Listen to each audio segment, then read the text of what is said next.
Miquel Sousa do canal Jogos no Tabuleiro. Hoje vou falar-vos aqui do Teotihuacan, um jogo que eu queria jogar há muito tempo, tinha muita curiosidade, um jogo que me chegou mais ou menos por volta do Natal e que hoje vou fazer aqui uma explicação de como se joga, de um modo resumido, e depois dar-vos alguns comentários. Até já! Então vamos aqui explorar aqui o Teotihuacan. O jogo está aqui montado para 4 jogadores, é mais ou menos este o setup. Depois tem aqui algumas ligeiras alterações para menos jogadores, na quantidade de como começa a pirâmide, da quantidade de tiles, de pecinhas que estão aqui disponíveis e de alguns dados a mais que vão estar em jogo para podermos fazer mais ações. Mas vou aqui simular então como é que isto funciona. Então basicamente este jogo é um rondel gigante. O que é o rondel? Aquela roda de ações, onde vamos ter ciclos, onde vamos poder fazer então as ditas ações para obter pontos. Trata-se daqui de um jogo de alocação de dados. Os dados que nós temos vão ser os nossos trabalhadores. Cada jogador tem, se falta aqui uma cor, mas é indiferente para a explicação. Então no nosso nós vamos ter dados, cada jogador vai começar com 3 dados, e esses dados vão ser então os nossos trabalhadores que nós vamos poder alocar às várias localizações. 3, 4, 5, 6, 7, 8 localizações, e são essas localizações que nos vão permitir fazer as ações, ativando através dos nossos dados, para obter diversos tipos de coisas.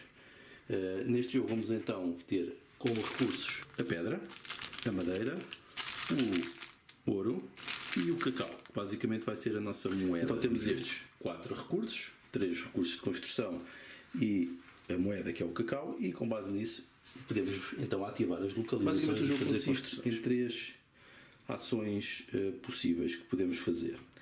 Podemos pegar num dado, alocar a um determinado sítio, sendo que podemos, por exemplo, ver aqui do início, começando na casa número 1. Imaginemos que os dados estão assim distribuídos. Tem ali um, tem por exemplo aqui também. Então, na sua vez de jogar, o jogador pode pegar num dos seus dados, avançar até 3 casas no sentido do ponteiro dos relógios, por exemplo, 1, 2, 3, ou 1, 2, e quando calha num sítio pode escolher então o que fazer. Se ele escolhesse calhar aqui, e então, se o jogador chegasse então aqui, poderia ativar esta localização ou escolher outras atividades. As localizações vão ser quase todas semelhantes, especialmente estas dos recursos. Existe esta para a pedra, mas depois existe também para a madeira e para o ouro. Quando eu decido ir para esta localização, posso fazer 3 coisas. Posso então ativar a localização diretamente. Neste caso, eu tenho de pagar um cacau por cada cor de dado que lá estiver. Neste caso não estava nenhum, portanto não vou pagar nenhum cacau, e vou então ver onde é que corresponde. Aqui é o 1, estou a ativar apenas um dado e vou ganhar 1 ponto de vitória. E a seguir o meu dado vai evoluir para 2. Esta é uma ação possível. A outra ação possível é vir aqui e fazer aqui uma adoração aos deuses. O dado fica lá trancado e eu posso escolher subir no deus verde ou ganhar 2 recursos, retirando esta peça, que depois é substituída por outra. É o que isto significa, é ganhar 2 recursos. Se eu pagar um cacau, posso fazer as duas em simultâneo, mas o dado fica lá bloqueado. A outra coisa que podemos fazer é, quando chegamos a um sítio, eu podia também cacau e decidir, como ação opcional, obter um cacau mais a quantidade de dados de cores diferentes que lá estão. Neste caso era só um de cacau, porque quando eu chego não está nenhum dado. Estando aqui, se eu quisesse ganhar mais cacau, o que é que eu poderia fazer? Em vez de fazer só um movimento, podia fazer 1, 2, 3, e então, como estavam lá já 2 cores diferentes de dados, eu ia ganhar 2 cacaus mais 1, portanto 3 cacaus. Isso seria uma jogada aqui interessante para ganhar mais cacau, e uma das formas de obter cacau. Por fim, a outra ação bónus que nós podemos fazer é gastar 3 cacaus para desbloquear todos os nossos dados, e aí podemos fazer a nossa ação na mesma, ou então passar a nossa ação e desbloquear os dados que estiverem presos aqui. Este é um exemplo, presos aqui nesta chavezinha. Então esta é a localização da madeira, e a localização do ouro está basicamente. Estas são as localizações base para obter recursos. Agora, o que é que existe mais? E em todas elas vai haver, pelo menos nestas, a opção de adorar os deuses, para bloquear os dados, de obter o cacau tendo em conta a quantidade de cores diferentes de dados que lá estão, e também fazer a ação, tal como foi dito, pagando o cacau correspondente, sem tempo de pagar um cacau por cada cor de dado que já lá está, o que por vezes pode tornar bastante dispendioso fazer algumas ações. Então, temos ver então, novamente aqui, voltamos aqui à madeira. Neste caso, se eu tivesse chegado aqui com o meu dado e decidisse realizar a ação de obtenção dos recursos, se eu tivesse chegado com 1, o que é que ia acontecer? Eu já tinha então 2 dados. Okay? Tinha 2 dados e o meu mais baixo era 1, porque é sempre assim que se conta. Quando temos múltiplos dados, vemos apenas na coluna do dado mais baixo e obter então uma madeira. Mas imaginem que eu tinha, por exemplo, lá, sei lá, um 4 e chegava aqui com um 3. Então ia ver na coluna do 3, que era o mais baixo, tinha 2, então obtinha 2 madeiras. Se repararem, existem aqui sempre estes símbolos da pinta do dado mais 1. Quando fazemos uma ação que ativa uma destas áreas, neste caso eu tinha feito 2 dados, tinha obrigatoriamente que subir um dado. Então eu ia decidir, por exemplo, subir este 4, ou subir o 4 para um 5, mantendo aqui o 3. Portanto, se tivesse usado então, neste caso, 3 dados, eu seria forçado a aumentar 2. Já expliquei aqui as 3 ações básicas. Temos também aqui o Word, que é em tudo semelhante. É também uma matriz em que, tendo em conta a quantidade de dados e o valor mais baixo do conjunto de dados, obtemos então o dito recurso. A iconografia é mais ou menos evidente e estas são então as ações básicas. Vamos passar então para as ações mais estranhas, mais diferenciadas. Começamos aqui pela casa 1. Nesta casa é um sítio onde basicamente colocamos aqui um dado, pagamos um cacau e podemos obter uma destas pecinhas. Existem muitas, fazem muitas coisas. Neste caso, esta aqui permite gastar isto uma vez para poder usar a ação como tendo 2 dados. Okay? São ações assim deste género. No entanto, esta localização tem então 3 templos, mini templos, que podem ser mudados ou configurados. Começam uns de início, mas nós podemos configurar isto em cada jogo. E eu posso vir, por exemplo, aqui com um dado, bloqueio, o dado fica lá bloqueado. São os tais dados que nós podemos desbloquear, por exemplo, das ações de culto dos deuses que eu já expliquei nos recursos, mas também podemos ficar aqui com eles bloqueados. Se nós gastarmos então, por exemplo, aqueles 3 cacaus ao passarmos o turno, é quando desbloqueamos estes dados. Se eles estiverem lá, não os podemos continuar a avançar na ronda, porque em cada ronda é suposto, ou em cada turno de cada ronda, é suposto que os jogadores avancem um dado. Portanto, se eles estiverem todos bloqueados, têm mesmo de gastar a sua ação para o desbloquear ou gastar os 3 cacaus para poderem continuar a avançar. Quando nós colocamos aqui o dado, cada um é diferente. Por exemplo, este, ganhamos o cacau igual ao número de pintas do dado mais 1. Por exemplo, este aqui, se colocarmos lá o dado, fica bloqueado. Podemos gastar cacau para ganhar, por exemplo, um ouro e pedra. Aqui, por exemplo, podemos ganhar pontos igual ao número, 2 pontos por cada o objetivo que nós tivermos ali numa outra localização. Tendo em conta esses objetivos que eu estava a falar, aqui estão eles. Aqui nesta localização vamos ter então vários objetivos ou várias formas de ter algumas vantagens em certas ações. Isto vai mudar também de jogo para jogo. Isto também é configurável, começam umas quantas por baixo, mas nós temos que mudar isto. Como é que funciona aqui? Quando vem aqui com o dado, se viemos só com o dado, temos que ir à parte de cima e podemos então pagar o seu custo. O custo está ali em ouro e podemos colocar, por exemplo, lá uma das nossas pecinhas.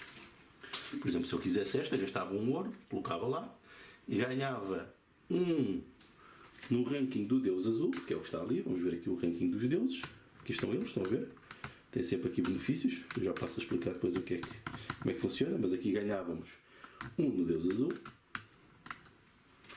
E a partir de agora, sempre que eu fosse às localizações 2, 3 e 4, que são aquelas dos recursos básicos, eu passava a ganhar um cacau e um ponto de vitória. Portanto, isto é bastante interessante. Por exemplo, se eu pusesse aqui nesta, pegava também um de ouro e quando fosse às localizações 5 e 6, quando fizesse a ação, ganhava 3 pontos, por aí fora. Nesta aqui também, se eu colocasse, quando fosse às localizações 2, 3 e 4, para ganhar uma madeira, uma pedra ou um ouro.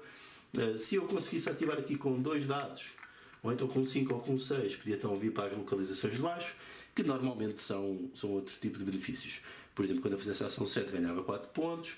Quando eu fizesse a ação 8, ganhava uma pedra ou um de madeira, que acabava por ser um desconto na construção. E aqui, quando eu fosse ativar o 8, podia subir um deus à minha escolha. Aqui a diferença é que sempre que vem algum jogador depois, por exemplo, se viesse aqui o vermelho, e se usasse aqui, por exemplo, um 5, por exemplo, colocava aqui e o jogador amarelo, por já lá estar, ia ganhar 3 pontos de vitória. Okay? Todos os que lá estão, sempre que chega alguém, ganham 3 pontos de vitória. Isto é bastante vantajoso, tentar chegar primeiro a estas seguida temos também aqui outra, que é então a construção da dita pirâmide. Na construção, também chegamos aqui com um dado. Se for um dado, podemos construir uma destas peças. Se for com 2, depois, independentemente do valor, por exemplo, podemos construir até 2. Aqui, consoante o nível em que construamos a peça, colocamos a peça na pirâmide, ganhamos pontos diferentes e os recursos também que são necessários para poder fazer isso também são diferentes. Ou seja, se eu pudesse construir, por exemplo, vamos ver aqui então a pirâmide, ela está mesmo aqui em cima. Por exemplo, se eu escolhesse, qual é que eu queria? Por exemplo, esta. Se eu escolhesse esta, por exemplo, ia colocar aqui no nível 0 e o que acontecia? Este símbolo e este vão corresponder. Como vão corresponder? Eu vou ganhar 2 pontos de vitória mais o valor correspondente ao nível, ou seja, ganhar 3 pontos de vitória. E como consegui sobrepor a cor de um deus sobre o símbolo, vou ganhar também um nível aqui no deus verde. Okay? É assim que funciona. Ou seja, isto pode dar pontos e pode dar também benefícios nos deuses. Como fiz um nível com sucesso, avanço aqui 1. Sempre que fazemos uma construção, isto acontece, isto depois é reposto. E no final da ronda, no eclipse, quem tiver mais pontos aqui, estiver mais à frente do nível de construção da pirâmide, vai ganhar 4 pontos, tal como um multiplicador final pelos vários níveis. Portanto, esta estratégia da pirâmide pode fazer muitos pontos.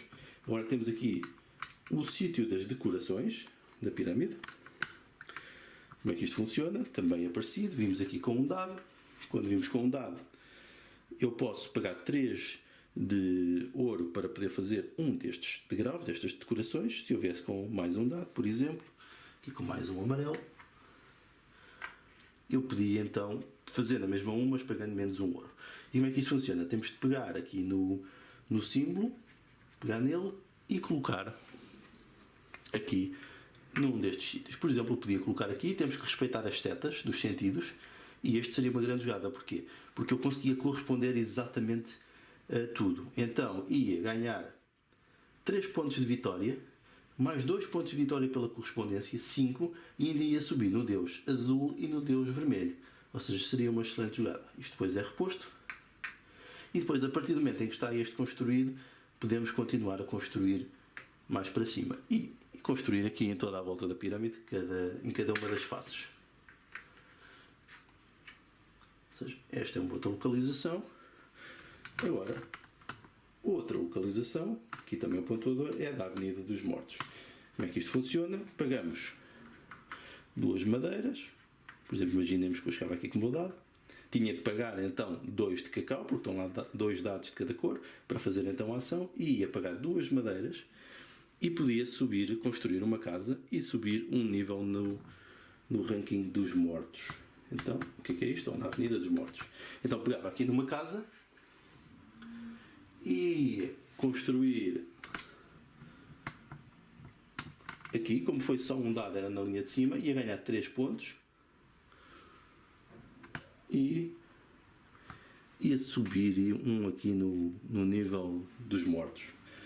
Okay? Se eu tivesse usado, por exemplo, vamos ver novamente, se eu tivesse usado, por exemplo, aqui 2 dados, podia então construir neste nível e então ganhar mais pontos.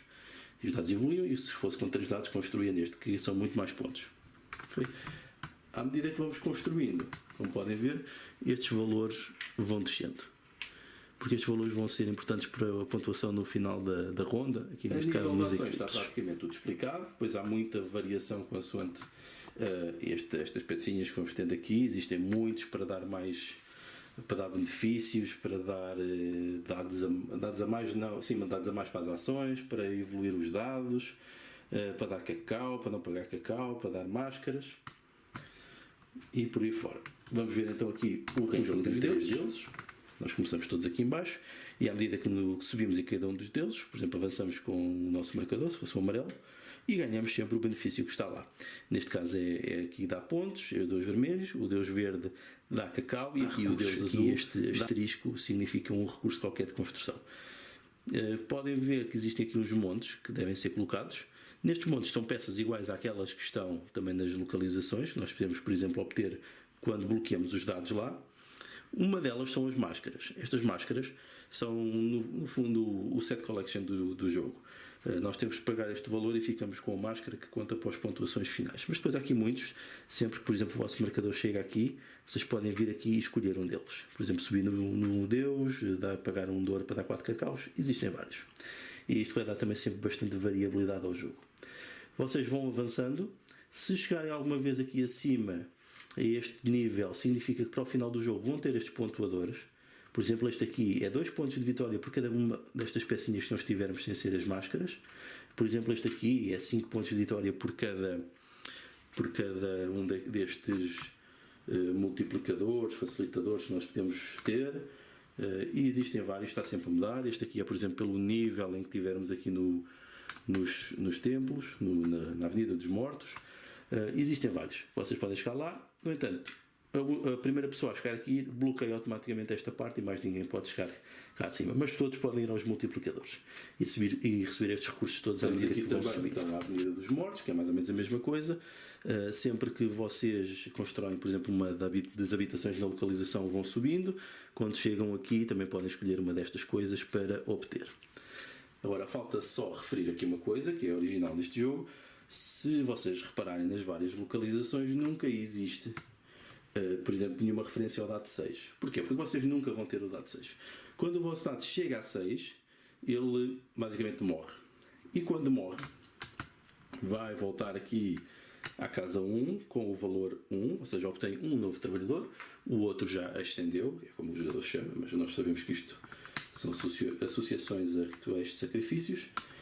Aqui, no ranking dos mortos, também vão subir um. E vão poder escolher uma destas coisas. Que pode ser, por exemplo, levar um dado, para terem mais um trabalhador e ganhar 2 de cacau. Mas pode ser também ganhar 5 cacau, subir num deus à vossa escolha, ganhar 5 pontos de vitória, pagar 3 cacaus para subir em 2 rankings de deuses diferentes. Basicamente, isto vai ser o jogo. O jogo vai ter 3 rondas, ou seja, 3 eclipses.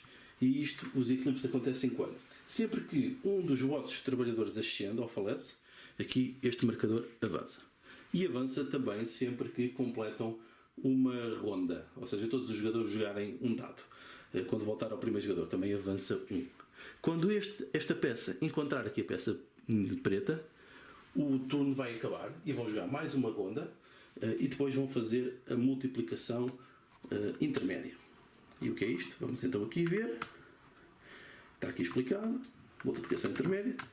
Primeiro começam por pagar cacau pelo número de trabalhadores que tiverem, de acordo com a pontuação dos dados, ok? Pode ser considerável.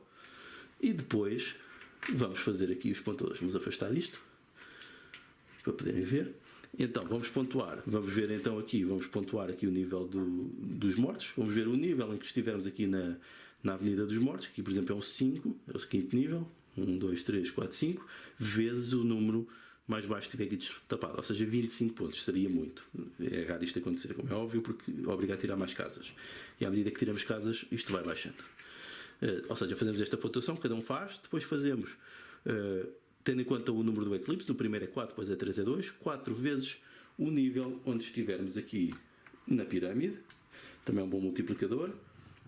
E depois é o multiplicador aqui das máscaras. Quantas máscaras tivermos, quantos conjuntos, está aqui a pontuação que podemos obter, que também pode ser considerável. Depois acaba a ronda. Aqui no nível da pirâmide voltamos todos a 0 para ter nova ronda. Também quem estava mais à frente ganhava então agora os 4 pontos de vitórias. Os outros rankings mantêm-se. Aqui o dos mortos, tal como o dos deuses, não vamos andar para trás. E depois agora, consoante o número de jogadores, isto volta sempre aqui ao início e isto vai avançando. Pode avançar mais ou menos, mas normalmente para 4 jogadores avança só 1. E novamente, quando se voltarem a cruzar, acaba o segundo eclipse, dá-se a pontuação, depois volta novamente tudo atrás, isto avança 1, tudo atrás, isto mantém-se, aqui baixa na pirâmide, novamente tudo. Vamos fazer novamente a ronda, continuar a jogar. Quando chegamos ao terceiro eclipse, quando o branco chegar outra vez ao preto, que em princípio será mais ou menos para ali, aqui do 10 para 4 jogadores, o jogo acabou e vamos fazer a contagem dos pontos finais, que acaba por ser uma contagem de ronda, mais aqui a contagem destes então multiplicadores que nós, se tivermos chegado lá acima, podemos então ativar. Então somamos estas pontuações todas e temos os nossos pontos de vitória. Eu acho que não me esqueci de nenhuma regra e basicamente é assim que se joga o jogo. Cada jogador vai jogando um dado cada vez, é sempre pela mesma ordem de jogo. Jogamos sempre o mesmo número de turnos, o jogo implica que façamos isso. E basicamente vamos ver quem é que tem mais pontos, quem é que consegue fazer mais coisas. O jogo tem aqui alguma interatividade, não é muito direta, mas é indireta, pela presença de dados dos outros, que nos podem obrigar a pagar mais cacau ou receber mais cacau, pelo modo como os jogadores também bloqueiam as ações, também nos impedem de ir lá, aquelas em que têm o símbolo de bloquear, e no fundo basicamente é isto. O jogo tem um setup muito aleatório, porque, por exemplo, se vocês repararem, estas peças saem e vocês podem colocá-las noutro sítio. Ou seja, isto vai mudar, sendo que se trata de um rondel, é importante ter esta variabilidade. Estas peças também são sempre diferentes, sendo que falta só aqui referir o modo como começa o jogo. Nós de início recebemos então aqui 4 pecinhas destas, muito parecido com o Tzolk'in. Destas 4 vamos escolher 2. Por exemplo, se eu escolhesse estas 2 e obter estes recursos, começava logo no Deus Azul lá em cima, evoluía um dado para mais 1, ganhava 7 madeira, uma pedra, um ouro, não tinha nenhum cacau, que era mau, e podia colocar os meus 3 dados em numa destas localizações, sendo que não podia ter dados juntos. E sendo assim, isto também muda sempre que começa cada jogo. Nós podemos então ter aqui um jogo com bastante variabilidade. Na nossa vez de jogar, temos 3 ações: usar a ação principal de uma localização, colocar-nos na zona, trancar o dado para adorar o Deus e receber os benefícios, ou então chegar e recolher o cacau igual ao número de dados de cor diferente que lá estiverem, mais um de cacau adicional. Podemos sempre pagar 3 cacaus para desbloquear os nossos dados com uma ação gratuita, ou podemos saltar o nosso turno para desbloquear os nossos dados. E vai acabar por ser um Eurogame bastante dentro da onda daquilo que é habitual dos point salad, ou seja, dos saladas. Nunca terão mais do que 4 dados, começam com 3 e podem desbloquear o dado adicional. A pirâmide vai crescendo à medida que vocês vão construindo e depois, consoante os níveis em que vão colocando mais acima, vão precisando de mais madeira, mas também existem muitas peças deste tipo. Quando vocês veem, por exemplo, também uma numeração das localizações, é onde vocês podem usar essa localização. Sempre que vocês usam uma destas, volta às máscaras, para além de vocês verem aqui que são diferentes, não é? Conjuntos diferentes de máscaras podem obter pontos no final. Também diz aqui neste número quantas destas máscaras é que existem no jogo, para terem uma proporção da valiosidade das máscaras. Tem também um modo para um jogador, tem alguns para fazer aqui alguma randomização, mas confesso que não experimentei. Podem depois experimentar vocês e partilhar a vossa opinião. E pronto, basicamente o jogo é isto. No final não há pontos para os recursos que nos sobrem, portanto temos que os usar cautelosamente e num modo a fazer uma boa gestão, porque aquilo que nos sobrar não serve absolutamente. Bem, então para nada. Mais ou menos assim que se joga Teotihuacan. Posso-me ter esquecido de algum pormenor, mas penso que deu para ter uma noção geral de como é este jogo. Trata-se de um Eurogame em que os componentes já foram, digamos que, concebidos para darem, podemos entrar mais neste contexto maia, não é? Destas culturas, neste caso uma autora que faz aqui a sua incursão sozinha neste título, mas que esteve associada também aos jogos ao Tzolk'in e ao Marco Polo, por exemplo. Há muitas pessoas que comparam, por exemplo, aqui o Teotihuacan com o Tzolk'in. Eu não acho que tenha assim tanta comparação possível e possivelmente até farei depois um vídeo a comparar os dois jogos e analisar aquilo que tem em comum e o que não tem. Então, este jogo trata-se de um Eurogame. Os componentes são interessantes, está bastante bem decorado. Eu achei que o jogo está bem concebido do ponto de vista gráfico.